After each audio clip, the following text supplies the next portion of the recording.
So I think we can start. Good morning to all and welcome to our webinar.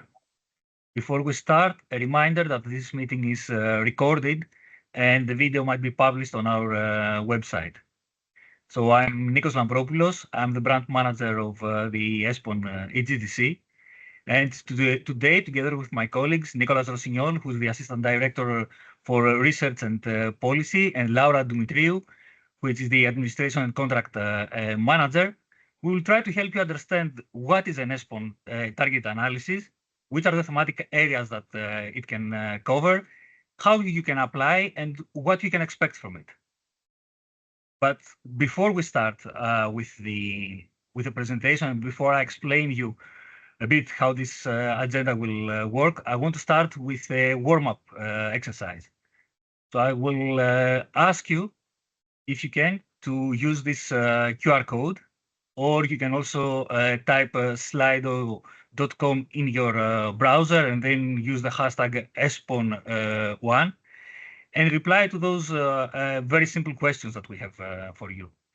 This will help us also, first of all, to understand who's with us today, but it will also help us to calibrate our answers and our presentation later on. So please take a minute to fill in this survey.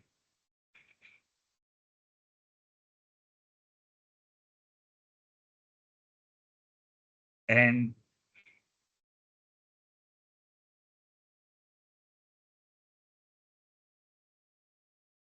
nice, I see some progress already.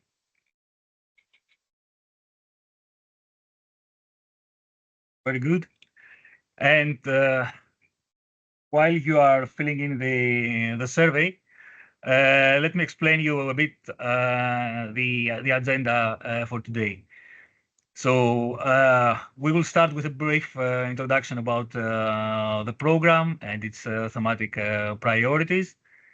Then we will present you the target analysis, what they can do and how you can apply. And we will have then some questions and answers. But feel free to ask anything you want anytime here in the meeting chat, and we will take it on board, and we will stop many times the presentations to reply to your questions. We might even reply if it's a simple question also in the chat. And for those questions that we might not have the time to reply, we will come back to you. We'll send you our reply, so nothing will remain unanswered today. At least we hope so. So this is the overall framework of the discussion, and I think that we can move. Yes, of course, here.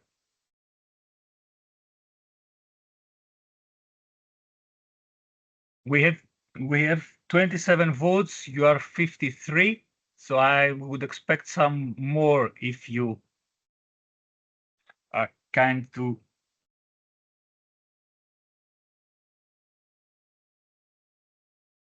I will wait a bit so that we have some more answers before we move forward. Give you some more time to reply.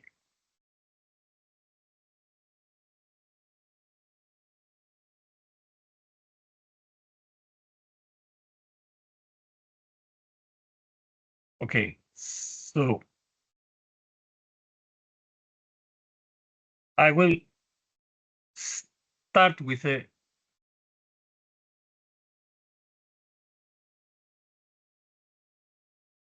so let's start with ESPON. So since we're a place-based program, let's start from where we are. We're in Luxembourg, and this is where the headquarters are, where the MA and the ESPON EGDC is based. Actually, this is the view of Luxembourg from our office. But it's not only in Luxembourg that you can find ESPON. We are also present in all the 27 member states and in the 4 partner states where we have a network of ESPON contact points. And the contact points are quite crucial for our work, and I think they are quite important also for you. Why is this? Because with the contact points have a dual role. On one hand, they are there to disseminate information about the program, to provide to help you find all the opportunities the program offers, and to disseminate our results. At the same time, they provide crucial feedback to us about the policy needs the country, the regions, or the cities have, and they help us to shape better our projects in order to address those needs. They also have another role that you will find very important. They are there to help you, the stakeholders. If you are interested in participating in our projects, if you want to apply for targeted analysis, the one that we're discussing now, or if you want to use the content that we already have, if you want to participate maybe in a pre-learning workshop, I will explain you briefly later in this presentation how you can do all those things. So you can go on our website. You see the address in the presentation, and then we will share this presentation with you. And you can find your national contact point and contact them and discuss with them what are your needs and what you want to do with ESPON. So let's talk a bit about the program. ESPON is one of the Interreg programs, and it exists actually for over 20 years now. What we do is that we are offering expertise, quality expertise on different territorial issues. We provide territorial analysis, we provide data, and we also offer policy advice to the countries of the program, so the 27 countries of the EU, as we said, in the 4 partner states, which is Iceland, Liechtenstein, Norway, and Switzerland. So one of the main things that we do is we help public authorities to benchmark their area. It can be a country, it can be a region, it can be a city, it can be a European institution. And we identify the challenges and the potential that they're important for them in order to design their new territorial policies, or if they want to adjust the policy they already have. So I think that this is also one of the reasons that you are here. I will ask again if you can continue filling in the survey. For those who just joined the webinar, you can find the link now in the meeting chat. It was published by Nicholas, so you have the QR code or the link. Please continue filling in. It's important for us to understand who is with us today. So who can benefit from ESPON? Who can use ESPON, and how you can use ESPON? Our main stakeholders are, of course, local, regional, and national authorities, because they are the main beneficiaries of our results, and they can directly use them in their policy making. So that's the most important thing. They can request services. They can request a target analysis, but they can even request tailor-made studies. Sometimes we do this if it fits in our scope and if our steering committee agrees with our monitoring committee. I'm sorry, agrees with this approach. But this one can be used also from scientists, from researchers, and from students. Actually, it is used quite often in a number of academic publications. And we also have a lot of universities, but also research centers who are working with us in our project as service providers. Actually, they are the ones who are together with us. They are conducting the studies that you request. So they're all also of the academia and for the researchers is quite important for our program. Then, of course, the content is free for everyone else to use it. So the private sector, like consultancies, SMEs, even industries, they can also use it to benchmark the area that they operate in order to adjust their products and services if they are interested. Journalists also use our content from time to time because it offers them the background they need in order to support their stories and to support their articles with evidence and with data. And in the end, if you're a citizen and you are interested also to see how your region or your city performs, you can also use our content. You can use our interactive maps, the visuals, or even the results of the studies to see how your area performs.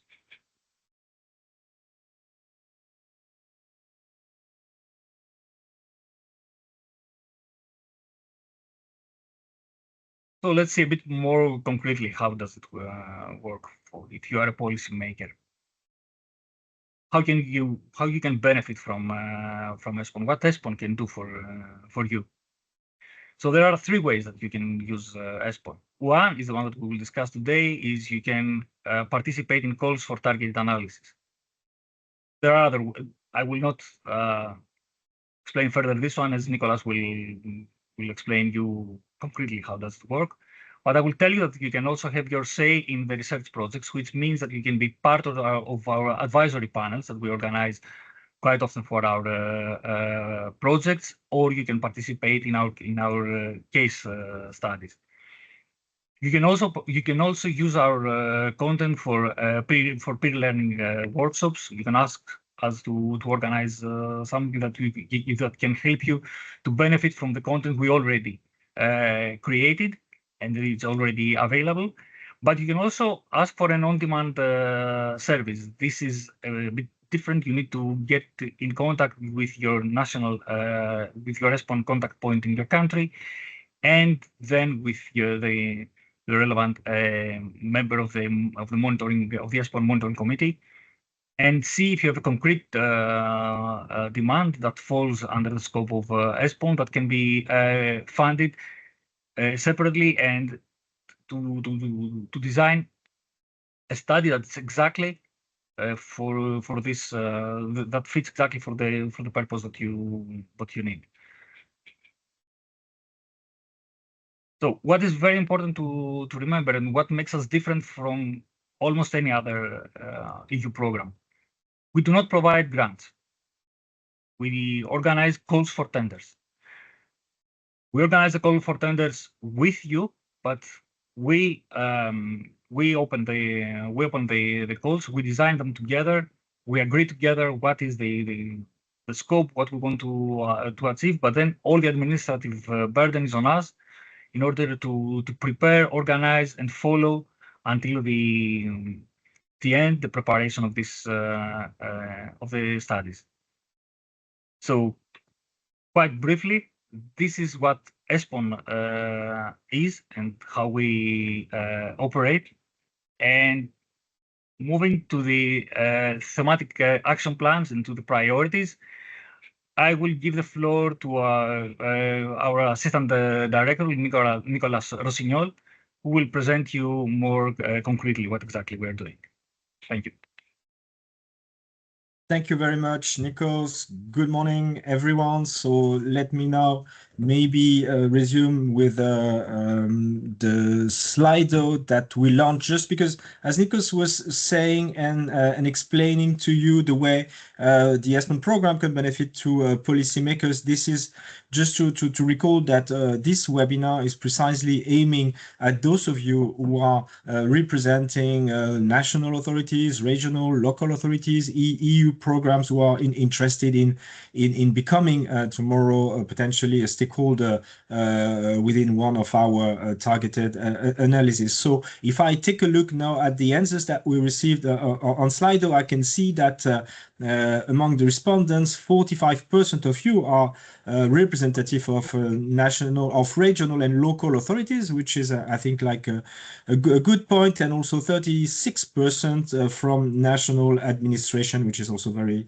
very interesting. Thank you very much. So before explaining you more concretely what the targeted analyses are, how to apply, etc., together with Laura, my colleague, I would like to guide you through at first our ESPON priorities. It's important, we think, because I mean everything that we are doing. Nikos, can you just like go to the next slide? Yes, thank you. Or I can maybe try to take control myself and share my. Wait. Let me just like try to share it. All right.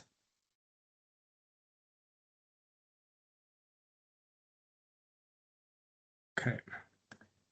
Just a bit struggling. I think you cannot see it in the presentation mode so far. Can you confirm, because no, it's not. I think it's fine. I see it. You see it like in the presentation mode, like a big screen? Yeah. Yes. Okay, great. Then I do it like that. Okay. So let me just like explain you briefly what our priorities are at ESPON. As you can see on the screen, we have like 8 broad thematic priorities that are covered by a different type of studies, research projects, and what we call thematic action plans. You can say their names. I would say a couple of words about each of them, but you can also just like immediately looking at the titles, realize that they are more or less covering all the key dimensions of territorial policies, challenges related to regional development, urban development, rural development, cohesion policy in Europe. We are trying with these priorities to cover all these topics that you as like public administration, national authorities, local authorities are facing on a daily basis. If I try to go through each of them briefly once again, and I will start maybe with the first theme, which is related to resilience. Under this thematic, we aim at launching studies in order to understand better the vulnerabilities of different types of territories in Europe. So we are gathering data and evidence to characterize how those territories, EU regions, are impacted by different crises, climate change, of course, but also economic shocks, social problems, etc. And like for all of our priorities under this tab, what we are looking at is for proposal on how to better inform and also support public authorities in their endeavor for making EU territories, in that case, more resilient. So that was for the first one. There is a second one, which is dedicated to the journey Europe has taken toward climate neutrality. And under this topic, our studies are analyzing both the specific territorial challenges for different types of territories, but also the policies in place to accompany the green transition in general, but with maybe a focus on energy-related topics and also circular economy or land use, for instance. Then we have a second one, which is also addressing the green transition in general. And under this topic, so although the previous priority was looking both at mitigation and adaptation policies, this third one is definitely directed to adaptation measures necessary to face climate change immediate consequences. So in that respect, the studies we are launching here pay a particular attention to nature-based solution in particular. We have a fourth priority, which can to some extent be seen as maybe the broadest of them all, and which is considering the territorial strategies as a whole, with a focus on their demographic and social dimensions. We look here at the economic and social transformation of EU territories and at different development models and strategies that contribute to economic and upward convergence in Europe, or of convergence of European societies, if you want. And here we talk, for instance, to be maybe concrete, about the question of housing, the question of the future of labor markets and employment, cultural policies as well, but also aging societies and so on and so forth. The fifth priority is the one that over the times has characterized maybe the most what ESPON is. It is looking at territorial cooperation and multi-level governance in general, but under this new program, we have decided to explore new dimensions around these issues by looking at what we call new geographies. So how functional territories have been governed these times to address the new challenges that regions are facing. Then the sixth priority takes an in-depth look at the specific context of border regions and cross-border territories. How can we still alleviate the obstacles for the people living in these regions and that they are facing in their daily lives? To what extent also European territorial cooperation, Interreg in particular, could support these regions further in the future in the framework of the new cohesion policies, with a specific look at eastern border at the moment because of the situation that you know.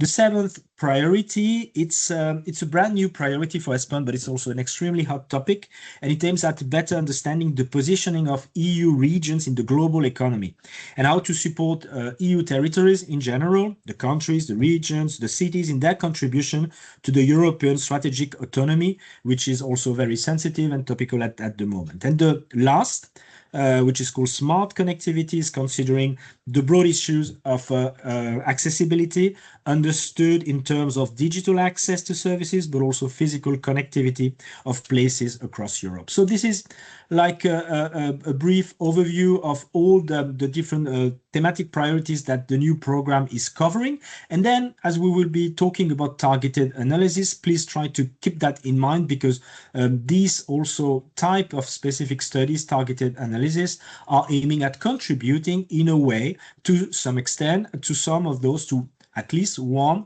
of these priority in the way they are scoped and designed. Without maybe further ado, and although you might have some questions about those priorities more specific to one or another topic, please do not hesitate to pose question in the chat. We'll take time to answer. Will the slide be available? Yes, I can see, and yes, of course, they will all be available.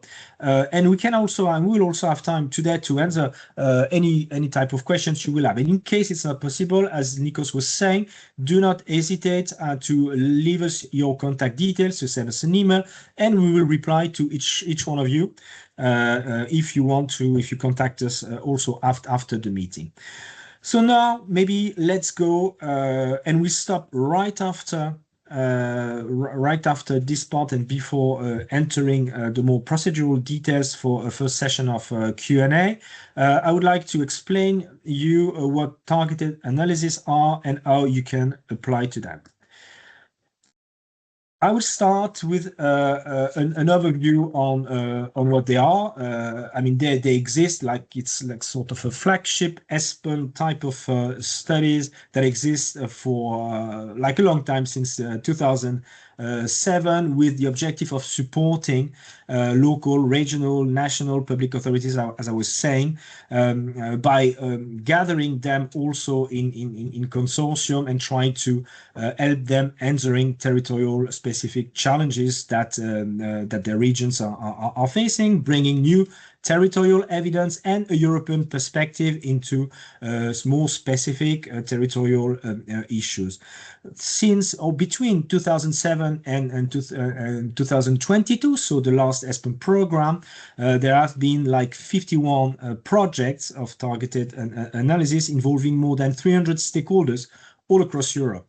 And then since the new program has begun in 22, we already have selected and implemented 14 projects, and 85 stakeholders are involved. And I will go back to this notion of stakeholders, what it covers, and what are they, what's the definition of that, how do we understand them.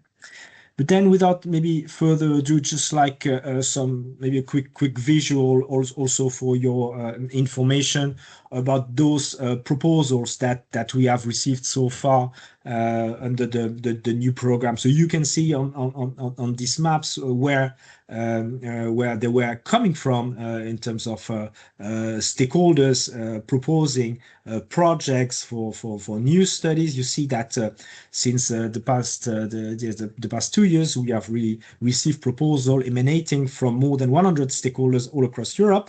So of course, some countries are more represented than others, but over the time, I mean, the picture is changing, and we have good hope, and we also aim at trying to cover the whole map of Europe until the end of this program within the next 4 or 5 years. Then you can see also now on the screens that the first map in visual was representing the proposals that we received. Now you have on the map the proposals that have been selected and the projects that are at the moment ongoing, and you can see also the type and the origins of the stakeholders that are carrying those proposals. So now maybe because I was presenting you the different priorities and explaining that each targeted analysis is like implemented under a specific priority. We have put here in the 2 next slides the different ongoing projects with their title and the priority they're referring to. So you can see that, for instance, under I will maybe not go through all of them because you will have the slide, and you can also you have also the possibility to go on our website to take a look at the details for each of the project to understand a little bit the research question and the policy questions behind each of them. But if, for instance, I take the priority that is called Perspective for All People and Places, we are at the moment implementing 2 projects, one which is dealing with the situation of shrinking rural regions and how to develop for this region innovative spatial planning methods, and the second one which is looking at the situation of metropolitan authorities, bigger cities, and the way they are tackling their specific urban context and looking at the future of cohesion policy for their place. I think that's the presentation is no longer there. I don't know who took I don't know if it's you, Nikos or Laura, who did anything? No? Okay. So let me maybe go there. Sorry for the technical issues. Oh. Here. Is that okay? Can you see it full screen? Yeah. Okay. So I'm going on. So I took the example of these 2 projects. You can see that under each priority there are a series of projects that are mentioned.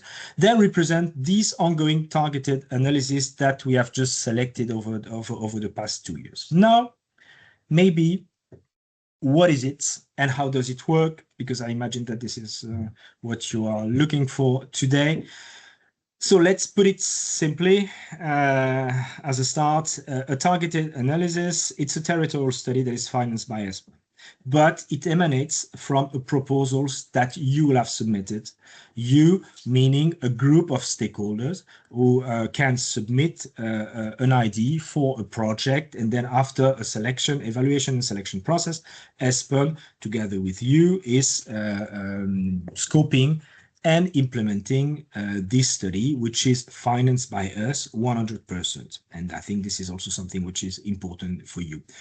What are the characteristics of those studies compared to other studies that we can implement, that you could also potentially yourself finance for your own needs?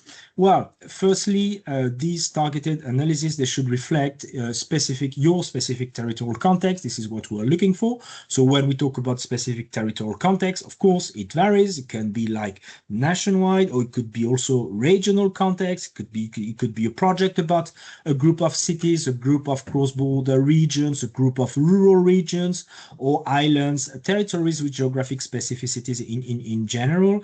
Everything is possible as long as the territorial dimension is clear and specific enough.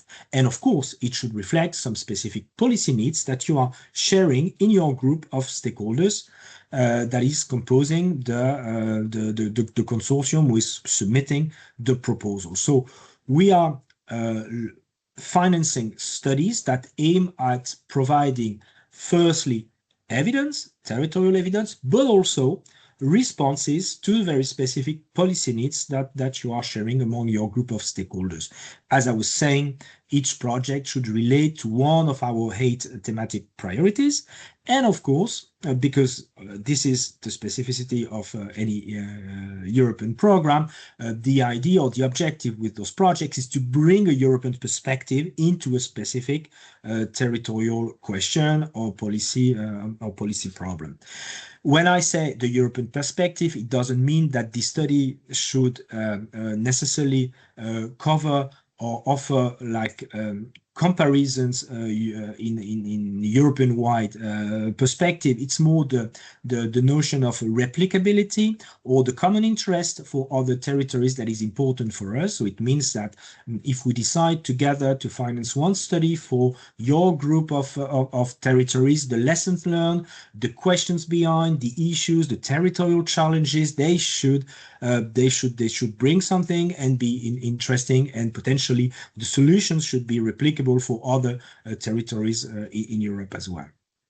So this is about the what, but then let's go to the when, because this is also a very important principle to understand.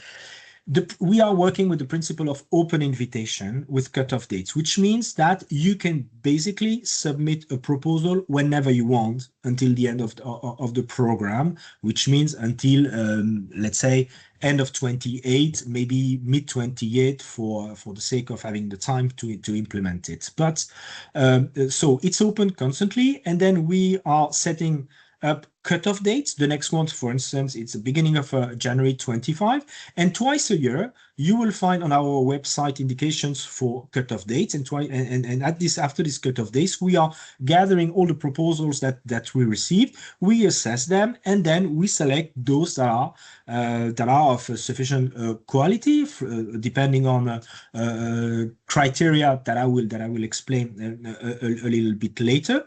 And we decide to implement those that have been selected.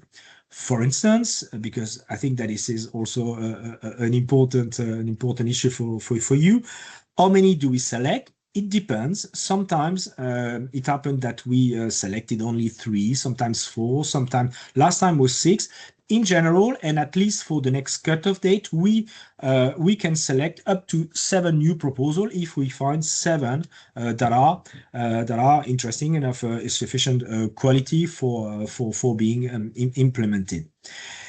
We give always the possibility to stakeholders, to proposals that are not selected, to be resubmitted in the future. So our mindset is never to say yes or no, and then to be like in black and white approach. We are always in an approach for supporting and helping stakeholders who do the effort for submitting a proposal, even when it's not selected, to help them improve it and develop it in case you would like to resubmit it for a future cutoff date. We will always be here to support your effort for doing this in order to make it possible for the project to be implemented. Now, I'm using, Nikos did also, the word stakeholders. I know that in some contexts it's maybe a little bit confusing. What does it mean? What does it cover? I would say, and in particular for those targeted analysis, what does it mean for us?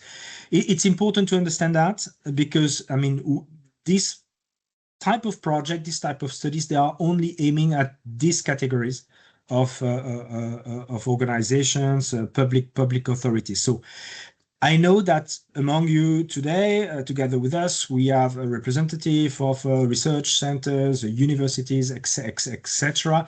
I mean, this webinar is aiming at first to public authorities, and the targeted analysis themselves are responding to the needs of stakeholders, mainly public authorities, also NGOs. I will go back to it. So important to understand that only those type of institutions, organizations that are mentioned in the slide, in the screen, can apply for targeted analysis. So what do we mean? We mean public authorities, national level, regional, local level, all levels, all territorial levels, provided public authorities, of course, are potential stakeholders for ESPON targeted analysis. EU institutions, of course, but it can also be cross-border public bodies, macro regions, etc. We're talking also about managing authorities or joint secretariats, EGTCs, so the bodies that are implemented EU-funded programs. They are also stakeholders of our targeted analysis, and also NGOs or networks of local authorities, public associations, chambers of commerce, trade unions, etc. They are also allowed to submit proposals for targeted analysis. Can you apply alone? Yes, you can. It happened in the past, but it's rare, and it's true that in the majority of the cases, the proposals that have been selected are coming from a group of stakeholders that are acting jointly. Why I'm saying that it's easier also to be selected? It's because when you arrive with like a group of stakeholders, it's easier for you to cover the different dimensions of the criteria that I will explain, that when you act as a single authority. Although it's not impossible to do it, we encourage, of course, rather a grouping of stakeholders acting together and representing common challenges across different, not necessarily different countries, but at least different regions. And then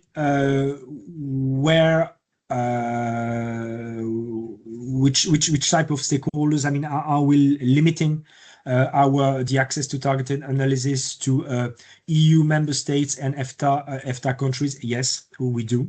So it means that all EU countries, of course, can apply. All these countries that are part of the ESPON program, including Iceland, Liechtenstein, Norway, and Switzerland.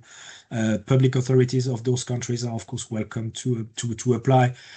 However, we will not accept stakeholders coming, for instance, from the UK or from Turkey, just to give to name some examples. Which just does not mean that in some specific cases, and I'm thinking, for instance, of project involving public authorities from Ireland that would like to also have within the project other local authorities from the UK. It's always possible, I mean, to add within the steering bodies of the project in order to follow the implementation of the project, to have partners around, but they will not be considered as a formal and official stakeholder of the project on the ESPON side.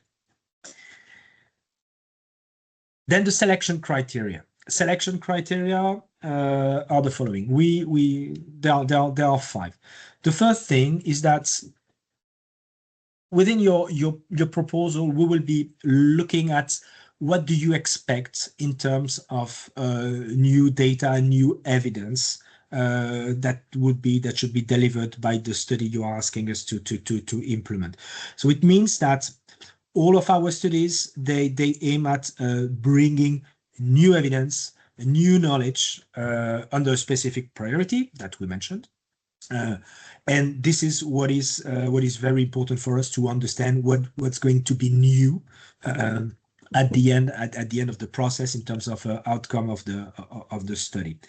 Secondly, we will also assess and assess based on the way you will describe it, the relevance also for development strategies in your areas. You will need to demonstrate how this project is fitting your own policy agenda, responding to the needs of your own development strategies. So this is one very important dimension. The use and the added value as well of the study for the different actors in your regions. How do you see that the outcome of the study will be used for informing, developing new strategies, new policies by the different actors in your regions is also something that is important and considered as one of the main criteria. The fourth one, I mentioned it, is the wider European perspective and transferability. Again, we'll try to assess the interest of the specific questions and challenges that you are highlighting and that you are asking us to work on for the sake and the interest of other European territories. And we will also assess, and I must say that this is very key and is becoming more and more key, how much involved the stakeholders intend to be, both in the analytical process, in the steering of the activity also, and afterwards in the promotion and in the use of the results of the study. So these 5 dimensions are assessed when we are reviewing each of your proposal for deciding to select it or not. The timing, because we know also that it is important when you come up with an idea of a study, of a project, and of course you would like to get the results as soon as possible, because you have like also policy constraints and specific agenda. But as Nikos was saying, we're working with public procurement, so public procurement means also specific deadlines and steps in order to be implemented properly.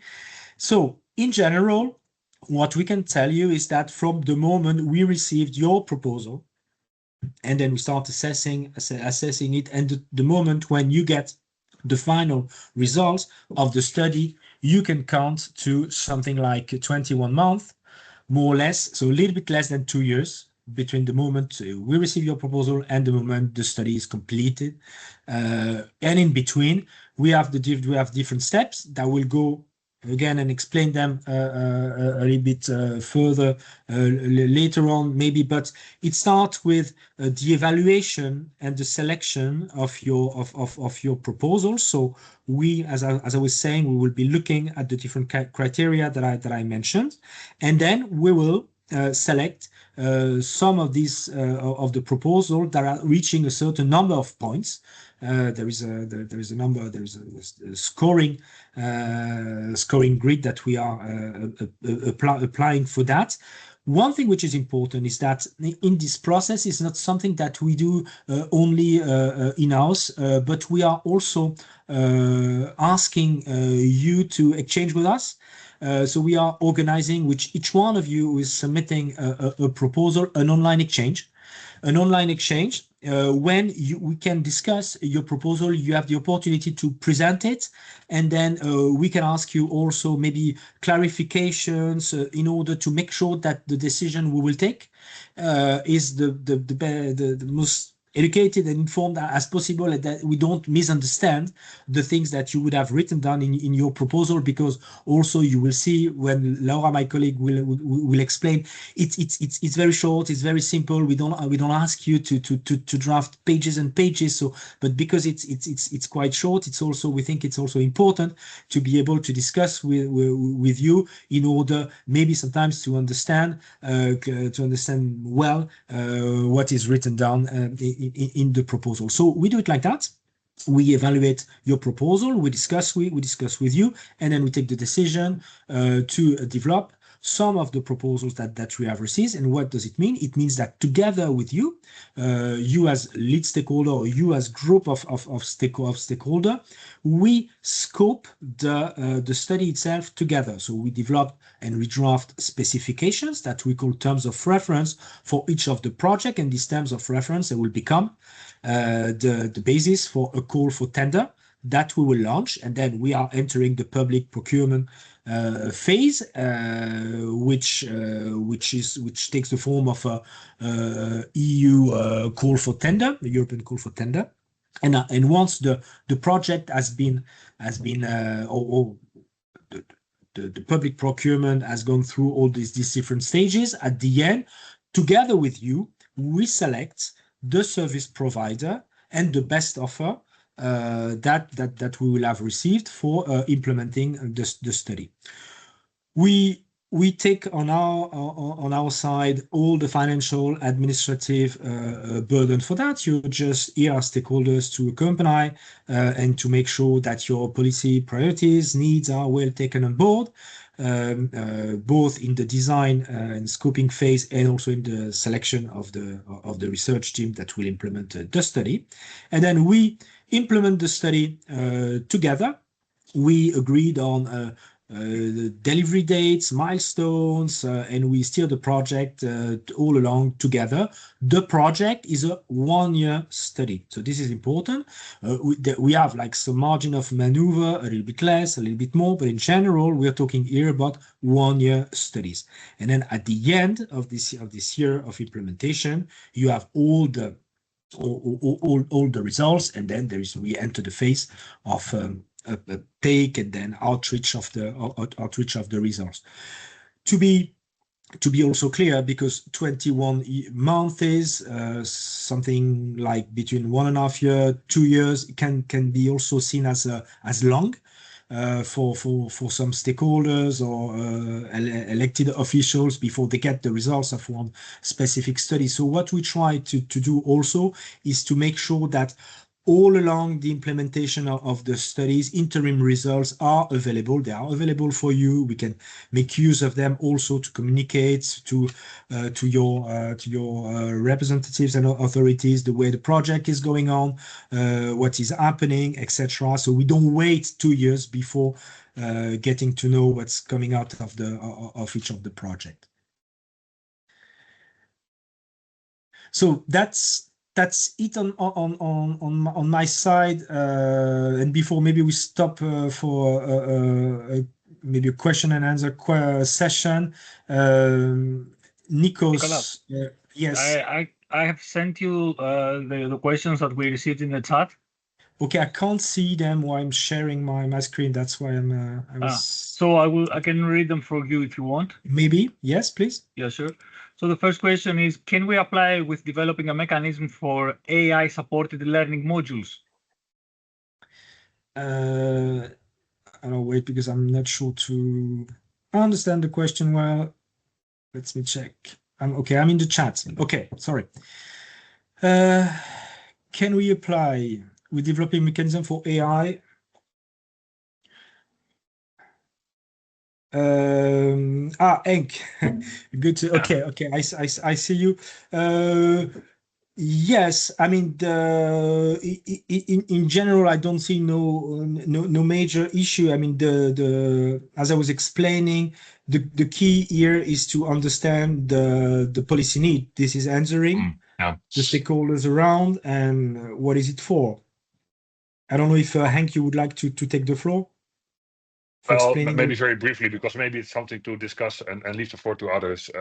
We are developing, let's say, learning modules based on, let's say, output, but let's say developing those learning modules is also quite an effort. So we would like to maybe apply with that, but it's maybe a bit more complex. So maybe for now, I would leave the floor to others, and I will come back to you with this question in a bit more detail. Maybe that's better.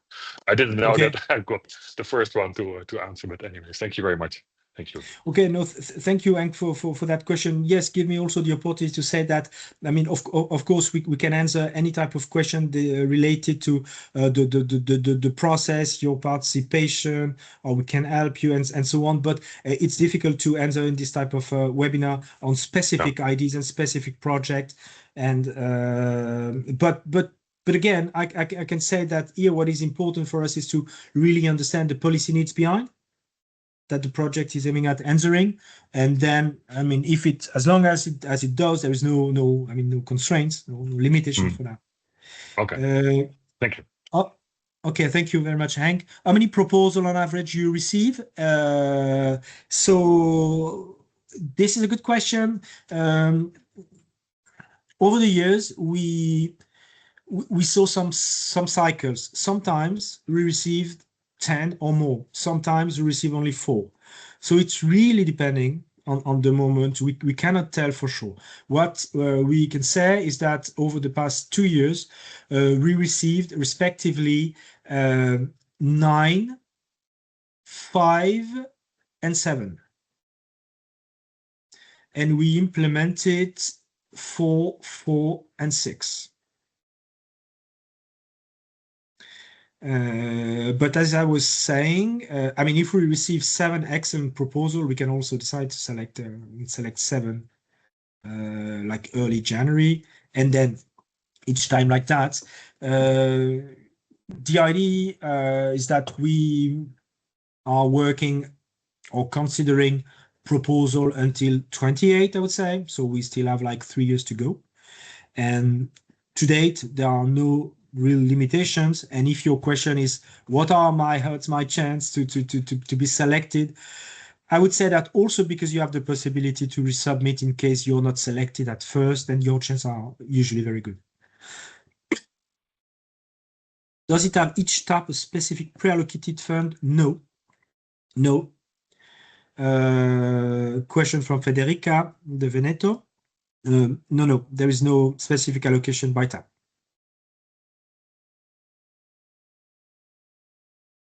And there is one more. Yes. Do project observers need to fill in type of letter of intent? No. There is no.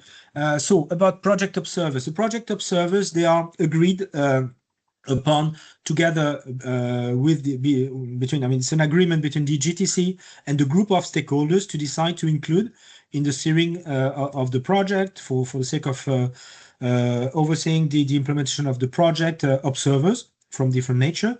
And as long as we decide that and to have you on board, there is nothing particular to do with that. I mean, the only formal the only formality applies to the stakeholders themselves, because although the study is financed 100% by ESPON, and Laura will go back to that, there is a need for a real stakeholder involvement in the project in terms of time you spend to help us firstly design, scope the project, and ensure a smooth implementation.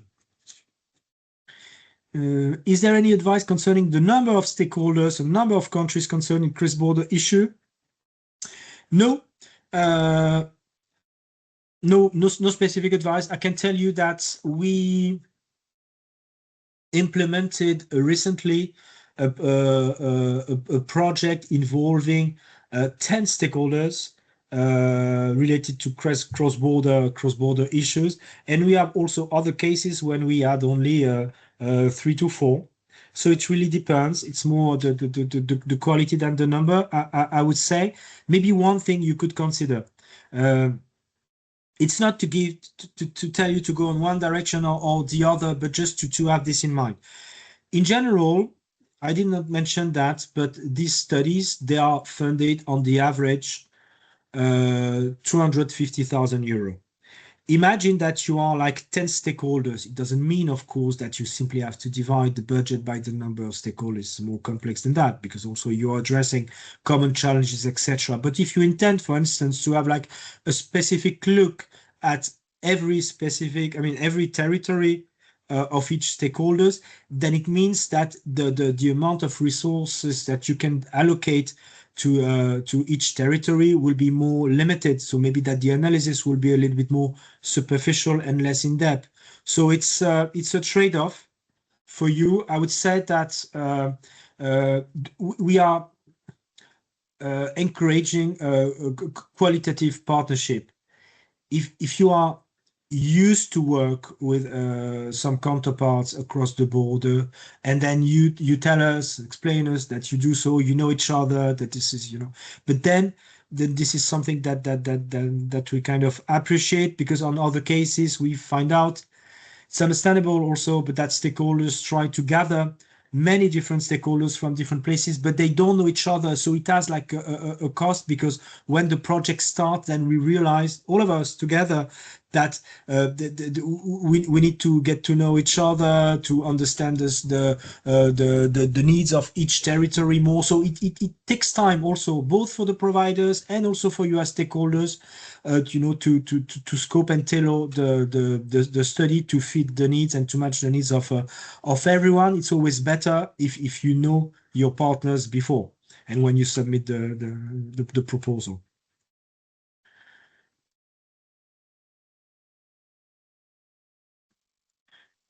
Okay, so far no other question on the chat. You can also take the floor and speak up, there's no problem.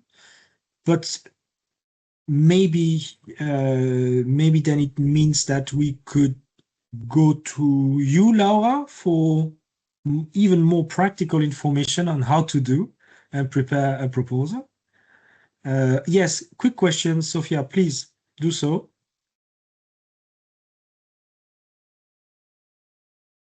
Do you want to take the floor, or do you want to type it in the chat?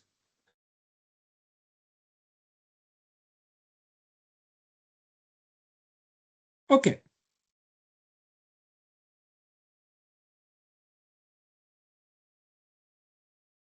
Waiting for you.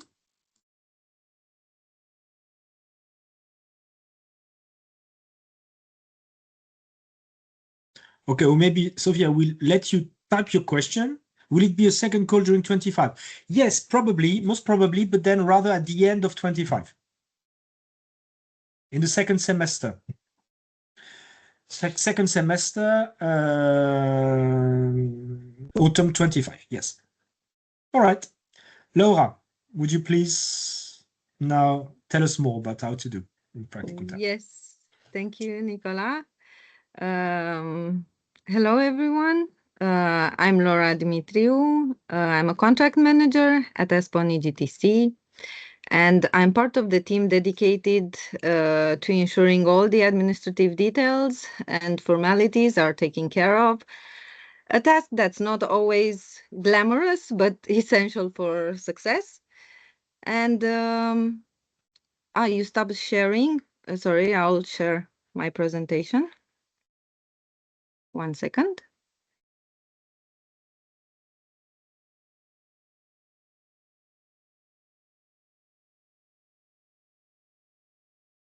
Please let me know if it's visible to everyone. Okay, thank you. So today I'll guide you through the key steps involved in submitting a stakeholder proposal for the targeted analysis. I promise to make it as clear and painless as possible, because we all know administration, while it's crucial, it's always not always the most exciting part of the process. 1 second. Yes.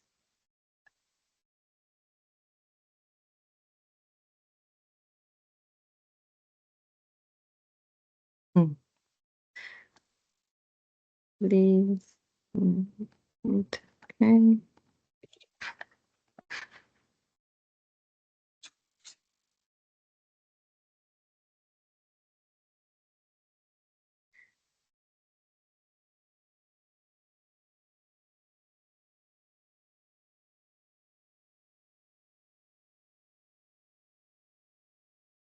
I do apologize for this.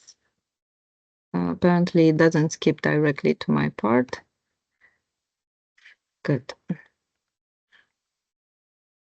So the first step in the application process is to visit our website and download all the documents made available to you These include guidance for submission, frequently asked questions document, an application form, letter of commitment, and stakeholder agreement. Once you've reviewed all the documents, the next step is to fill out the application form in English, and you'll need to sign it either electronically through certified electronic signature or handwritten signature if you don't have an electronic one. Together with the form, you'll also need to provide dated letters of commitment printed on official letterhead from all participating stakeholders, including the lead stakeholders. To make things easier, we've included a checklist at the end of the application form, and you can use it to double check that you've included all the required documents and information before submission. Once your application is ready, you can submit it via email to application@espon.eu. No later than 10 of January 2025. Please make sure to submit it by the deadline, as late proposals will not be considered. Moving to the selection process, after the deadline, all submitted proposals will undergo an eligibility and administrative check. If any of the documents or information are missing, we will notify the lead stakeholder, who will have 5 working days from the date of the notification to provide the missing information. Proposals that pass the initial assessment move on, as Nicola previously explained, to an online exchange with ESPON EGTC. This meeting is an opportunity for us to connect and allow us to better understand the overall approach. And please note that this will not be ranked in any way, so think of it as a constructive conversation. The lead stakeholder can invite other stakeholders who have signed the letters of commitment to participate in this meeting. And to help you prepare, we've included a PowerPoint template on our website to guide your presentation. Usually the meeting takes, it will be scheduled for an hour. 30 minutes are going to be allocated for you to present, and the rest of it for a Q&A session. After the online exchange, an evaluation committee will assess and evaluate all eligible proposals based on the selection criteria also detailed by Nicola previously, related to new evidence, the relevance, the policy use and added value, European perspective, and active involvement of the stakeholders. Proposals will be scored on a scale from 0 to 10, with a minimum of 6 points required per criterion. To qualify, the proposal must achieve at least 30 points overall, and they will be ranked from highest to lowest. For this next cutoff date, up to 7 proposals can be selected. And after the evaluation process, we will notify the lead stakeholder about the outcome of the selection process. The letters will include an overview of all submitted eligible proposals and their final scores.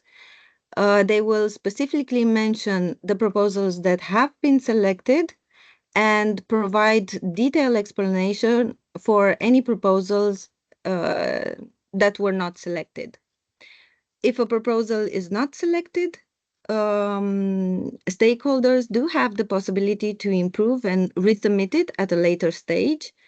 And upon request, we will provide you information on the reasons why the proposal was not selected, as well as we are here to provide advice on how to improve it in case you want to submit it at a later stage.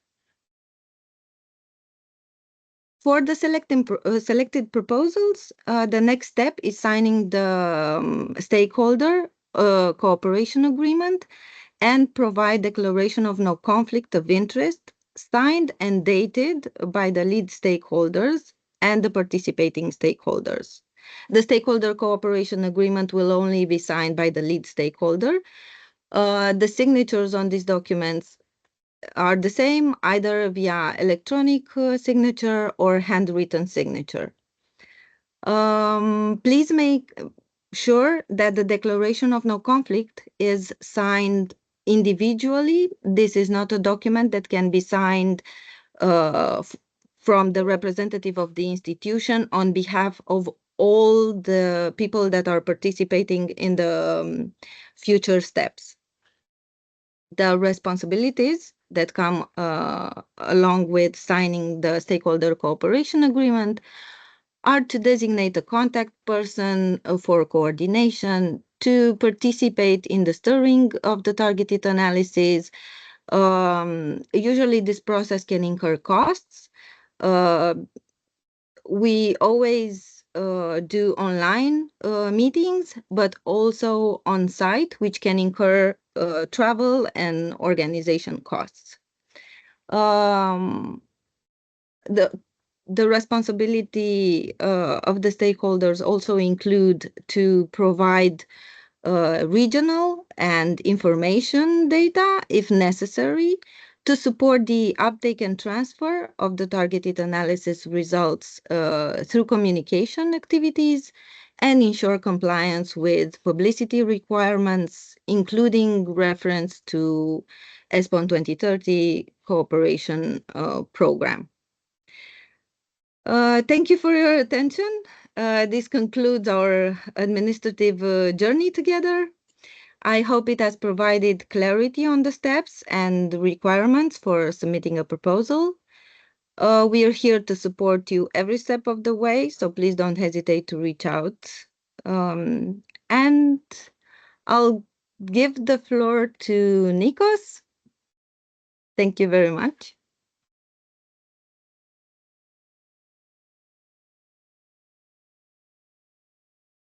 So yes, thank you. Just give me a second.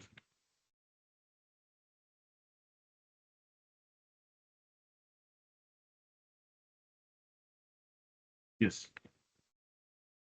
So if you don't have any other questions on what Laura presented you, I will kindly ask you to go again on Slido. This time use this QR code, not the previous one, or use the hashtag ESPON2, because we want you to tell us your feedback from this webinar and from the presentations, from the things that you learned, if it was useful for you, if it wasn't. As we explained you, this is extremely important for us because it helps us to understand what exactly you need. So we can always adjust our presentations. We can adjust even the content of the events and the program. Nicholas, I think there is a question in the chat. Maybe we can take this one before I move forward.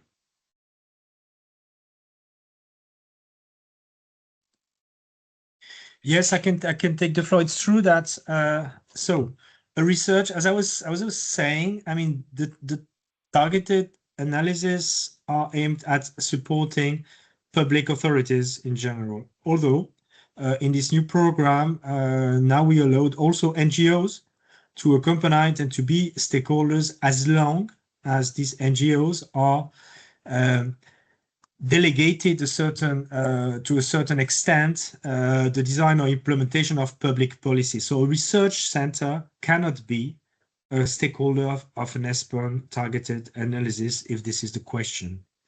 So this is clear. Although there can be, of course, sometimes a thin line, because in some countries you have semi-public, public-private agencies that are responsible for developing or designing public policies in support with regional authorities or national authorities. It could be state agencies, could be regional agencies. They could have various status, and we know that they are not necessarily formally public administrations, but they are in charge of public policies. In that case, it's possible. But a research institute, which is doing only research, cannot be stakeholder of an ESPON targeted analysis. I don't know if this is responding to the question, and I can extend it also to the role of a lead stakeholder for an NGO representing. So we have no problem of having lead stakeholder that are, for instance, associations of or networks of public authorities. It happens oftentimes, in particular recently, but it's more complicated, I would say, because we received already the questions that an NGO representing private interest, mainly private interest, including if these are like mainly public related interest or association representing the interest of citizens or inhabitants of a certain city or area. It's more complicated to have this type of stakeholders playing the role as lead stakeholders, as again, the targeted analysis are really about like answering policy needs, territorial strategies, and public policies in general. So you need to be able to embed those policies within your own institutions. As stakeholder is okay, as lead stakeholder is usually more complicated, I would say. Thank you, Nicolas. So one more thing is if you are looking for partnerships, how we can help you. So there is one link, one LinkedIn group, ESPON stakeholders, where we have about 250, 260 members right now, and they are mainly either they represent organizations or institutions that are interested about our work, and they're looking for partners, or they have experience working with ESPON. A new tool that we start using is the ESPON directory. You can find it also on our website, where you create your profile, and then you can see all the other people who are also again, they represent some of our stakeholders, or they are involved in ESPON, or they are interested to be involved.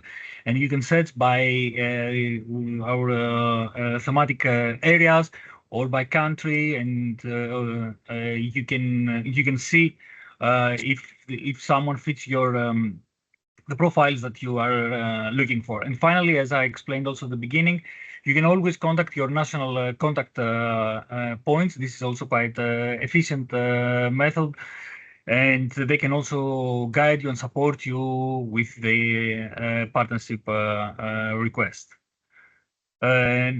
Nicolas, I will give back to you as we have some more questions to reply.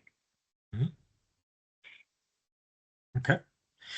Yes, two questions. One about monitoring two are about uptake of the projects themselves, monitoring the impact on policies of our studies. Yes, we do that. We do that. Of course, you can imagine that it's complicated to link one specific study. I mean, this is true for any type of study you would be implementing yourself with immediate or direct consequences of specific policies implemented in some specific areas. But we try to do that, at least in a qualitative way, together with our stakeholders.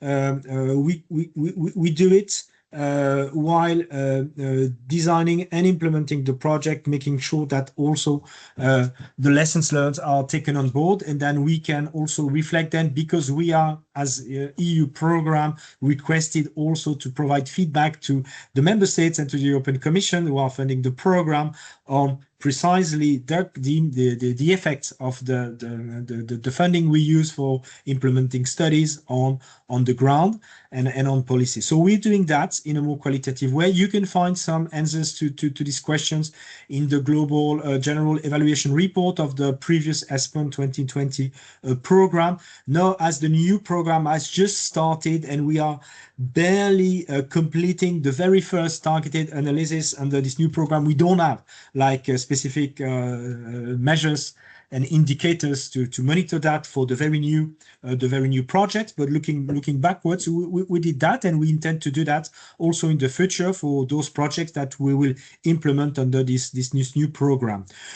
Who is responsible for the communication activities? So ex post, I imagine that you Federica, you're thinking about what's happening after the project has been completed and its dissemination. During the project implementation, I mean, we are co-responsible, I would say, together with you for disseminating, communicating the interim results, findings, and at the end of the project as well. This is part of the project that we organize and do that. We do that together. We have like specific resources for promoting the results of ESPON studies and research that I could take time some time to explain a little bit how it goes, but we are organizing very regularly ESPON seminars, more thematically oriented event when we explain and present the results of a group of studies, etc. We can also organize a more specifically dedicated event for specific projects. We are funding for that, but remember that as a stakeholder, you are also responsible to that on your own resources, and that this is something also that is important for us, that we understand the nature of your commitment towards disseminating and making use of the outcome of the studies that we are financing. Once the project is completed, then we have, of course, ensuring a sort of we have the duty to keep on promoting and disseminating the accumulated evidence over the different ESPON studies. So we do that.